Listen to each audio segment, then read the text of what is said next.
Hey, it's James Bausch. The birds are singing, the flowers are starting to bloom, and we are here for our April 2025 Kosciusko County housing update. Here in the month of April, we're going to look at the data from January, February, March, also known as Q1, for this year as compared to last year. As you know, I like the larger sample size because it gets a better idea of what's actually happening in the marketplace. So stay tuned with us as we look at 6 key indicators of the market, letting you know what's going on with real estate here locally.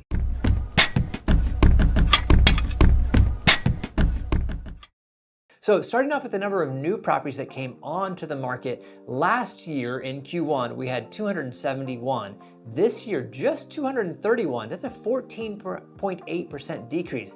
And I'll admit, I'm a little surprised by that number. Now, as a side note, if we look back at the last 6 months as a whole, the numbers are actually pretty consistent with the prior 6 months from 2024 going into 2023.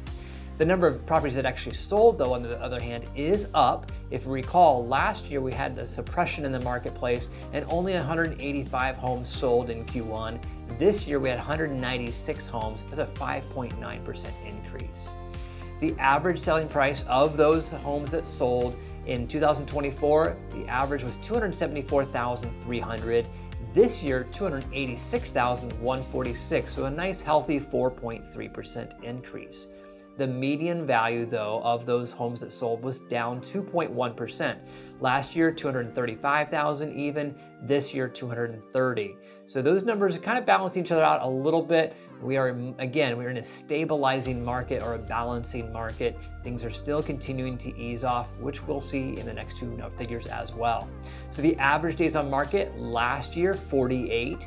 This year, 62. We're continuing to see that number increase and increase each time we look at this. That's a 29.2% increase year over year. That's a very large increase. So keep an eye on that as well. As more inventory hits the market, buyers have more options to choose from.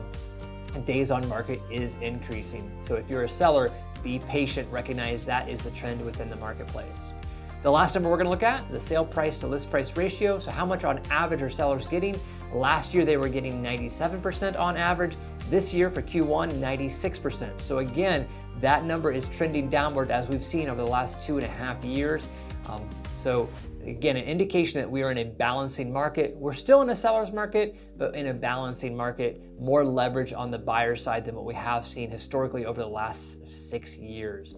If you have any questions about what this means for you, what it looks like to sell or invest or buy right now in the marketplace, don't hesitate to reach out. I'd be glad and honored to answer any questions that you have.